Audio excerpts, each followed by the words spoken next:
ईमान फ़कीरना। अस्सलामु अलैकुम वरहमतुल्लाहि वबरकातुहू।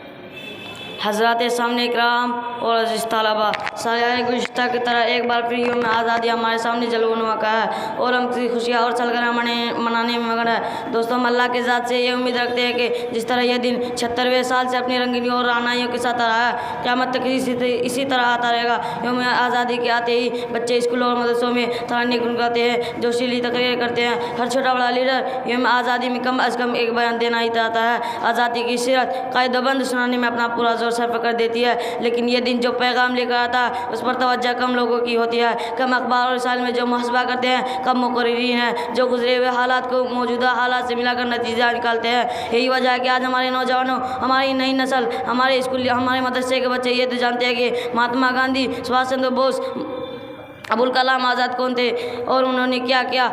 अभी आप इस प्रोग्राम में किसी जहीन तालिब इल्म को पकड़ कर पूछे कि बेटे बताओ, महात्मा गांधी, मोतीलाल नेहरू, सुभाष चंद्र बोस कौन थे। ये वही लोग हैं जिन्होंने मुल्क को आज़ाद करने में अपना पूरा जोर लगा दिया, मुल्क को आज़ाद कराने में अपना तन मन धन सब लुटा दिया। वाखिरु दावाना अल्हम्दुलिल्लाहि रब्बिल आलमीन। अस्सलामु अलैकुम वरहमतुल्लाह। मोहम्मद नदीम, हिंदी तकरीर के लिए मोहम्मद नदीम।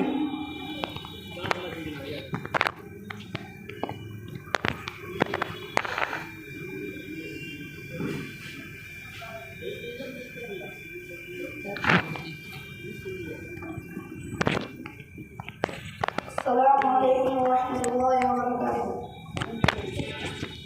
आदरणीय प्रधान अध्यापक एवं मेरे प्रिय सहपाठियों, मैं आप सभी के समक्ष 15 अगस्त के शुभ अवसर पर कुछ शब्द कहना चाहता हूँ।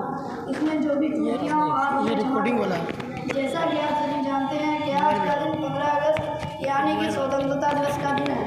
यह दिन हम सभी भारतवासियों के लिए गर्व का दिन है।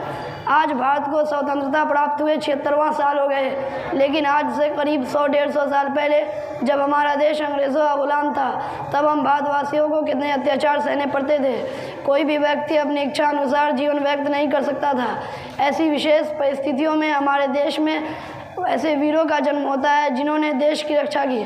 तो साथियों, उन वीरों का योगदान हमें नहीं भूलना चाहिए जिन्होंने हमारी रक्षा के लिए अपनी जान खतरे में डाल दी।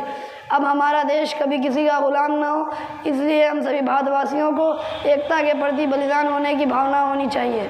इतना ही कहकर मैं अपनी बात को इस शेर के साथ ख़त्म करता हूँ। दिल हमारे एक है, एक ही है हमारी जान। दिल हमारे एक है, एक ही है हमारी जान। हिंदुस्तान हमारा है, हमें इसकी शान। जान लुटा देंगे वतन पे हो जाएंगे कुर्बान। जान लुटा देंगे वतन पे हो जाएंगे कुर्बान। इसलिए हम कहते हैं मेरा भारत महान। अस्सलामु अलैकुम वरहमतुल्लाहि वबरकातुहू।